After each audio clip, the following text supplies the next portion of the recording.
السلام عليكم، كي راكم دايرين؟ غايه لاباس؟ ان شاء الله تكونوا بخير وهانيين يا رب العالمين. انا راني غايه والحمد لله. اليوم راح جبت لكم وصفه تاع الحوت اللي هو البونيطو. كيما راكم تشوفوا نقيته وغسلته وقلعت له هذاك السنسور تاع الدار، نقيته غايه. ودرك راح نوريكم اش راح ندير له. هنايا عندي نص حبه تاع الليم، عندي هنايا الكزبر، وعندي سنينه تاع الثوم. اما بالنسبه ليزيبيز هنا عندي الكركم، عندي ليزيبيز تاع الحوت، شويه تاع سكنجبير، شويه كمون، فلفله حمراء، راس الحانوت، الحرور والملح والطوماطيس تاع القوطي. ونروحوا لطريقه التحضير خواتاتي. نجو هنا خواتاتي نعصر هذيك الحبه تاع الليم هكا، عصروها غايه، نقرب هذاك الماء هايوا هكذا مليح، نسحقوه الليم في الحوت. واللي كان اللي ما عندهش الليم يدير الخل معليش. ومن بعد نجو نديرو فيه هذاك لي زيبيس كيما راكم تشوفوا هنايا، نحطوهم كاع.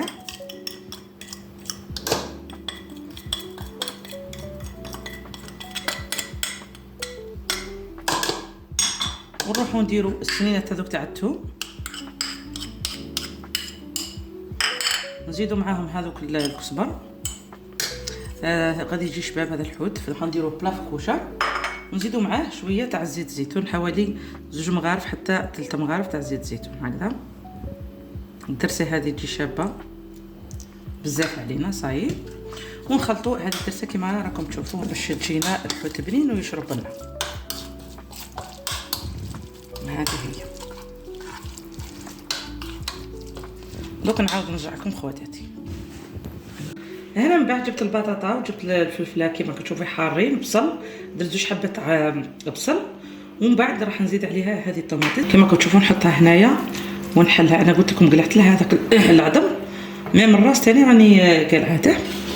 ونحكم هذا اللي راكم تشوفوا فيه، هذا الحشو اللي درته باش تجينا بنينه وشابه خواتاتي. وعمرها كاع هنايا هكذا، نسقمها كاع هذاك الحشو تجي شابه. هذه الحوته كيما هكا تجي روعه الشيلات، جربوها هكذا. ندير فيها كاع نعمرها معطره وشابه، خلوها تريح شويه وندخلوها للكوشه خواتاتي هكا باش تشرب الملح وتشرب. ديجا انا كنت من قبل كنت درت لها شويه تاع الملح، ملحتها باش تخرج لنا بنينه خواتاتي. راح ندير هنايا، راح نقلب هذيك الحبه تاع الحوت هكذا كيما راكم تشوفوا هكذا، نحلها منها هكا. واحد شويه زريبه من فوق.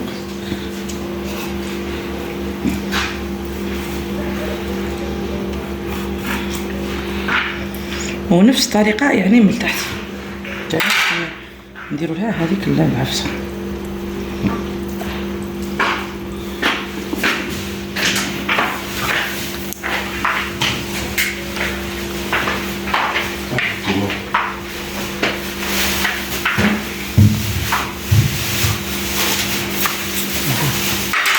نزيد لها شويه تاع الليم من فوق.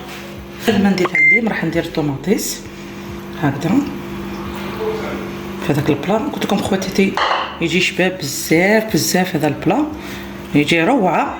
ندير هنا الطوماطيس ثاني، تجي شباب الطوماطيس، دخلي فيها هكا، حشي فيها هكا باش تجي بنينه هكذا.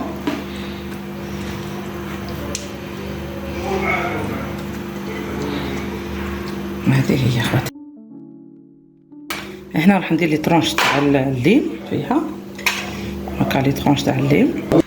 هنا درت شويه لاصوص هكذا في الطوماطيس ومع شويه تاع ماجيكو، وحطيته منها هكا من فوق باش تجينا شاب.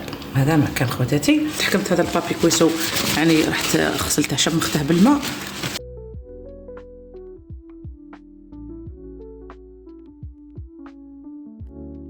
وراني راح ندخلها للكوشه درجه الحراره 220.